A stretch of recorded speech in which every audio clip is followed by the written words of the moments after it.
नमस्कार, माली समाचार हिंदी में आपका स्वागत है। मैं दिनेश माली। हरियाणा के नतीजों से महाराष्ट्र में बढ़ा भाजपा का जोश। कांग्रेस नेता बोले नहीं होगा कोई असर। आइए जानते हैं विस्तार से। हरियाणा विधानसभा चुनाव के नतीजे ने महाराष्ट्र भारतीय जनता पार्टी की निराश हताश भाजपा कार्यकर्ताओं को नई ऊर्जा प्रदान की है। इससे उनका जोश हाई हो गया है, लेकिन कांग्रेस नहीं मानती कि इसका महाराष्ट्र विधानसभा चुनाव में कोई असर होगा। वहीं राजनीतिक विश्लेषक कहते हैं कि हरियाणा के नतीजे ने लोकसभा चुनाव में हार की हताशा से जूझ रहे महाराष्ट्र भाजपा कार्यकर्ताओं का मनोबल बढ़ा दिया है। उप मुख्यमंत्री देवेंद्र फडणवीस ने कहा कि हरियाणा में जो नतीजे आए वही स्थिति नवंबर माह में महाराष्ट्र में भी देखने को मिलेगी। फडणवीस ने कहा कि लोकसभा चुनाव में महाराष्ट्र में भाजपा का प्रदर्शन ठीक नहीं रहा। पार्टी केवल 9 लोकसभा सीट पर ही चुनाव जीतने में कामयाब रही, लेकिन हरियाणा विधानसभा चुनाव में मिली जीत नेताओं और कार्यकर्ताओं का आत्मविश्वास बढ़ाने वाली साबित होगी।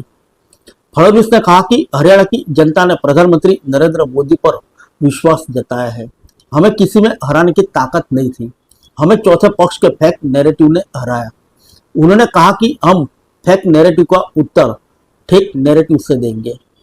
वहीं महाराष्ट्र भाजपा अध्यक्ष चंद्रशेखर बावनकुळे ने मंगलवार को दावा किया कि हरियाणा की ऐतिहासिक विजय की पुनरावृत्ति महाराष्ट्र में भी होगी। उन्होंने कहा कि लोकसभा चुनाव में झूठा प्रचार करने वाली कांग्रेस इस चुनाव में बेनकाब हो गई है।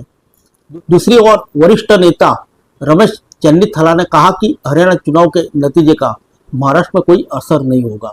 महाविकास आघाड़ी एकजुट होकर एकनाथ शिंदे के नेतृत्व वाली सरकार को हराएगी।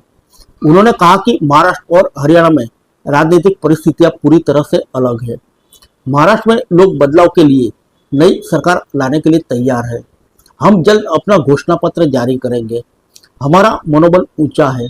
महाराष्ट्र की 288 विधानसभा सीटों के लिए अगले महीने चुनाव होने की संभावना है। कांग्रेस राज्य में विपक्षी महागठबंधन आघाड़ी का एक घटक दल है, जिसमें शिवसेना यूबीटी और शरद पवार की एनसीपी शामिल है।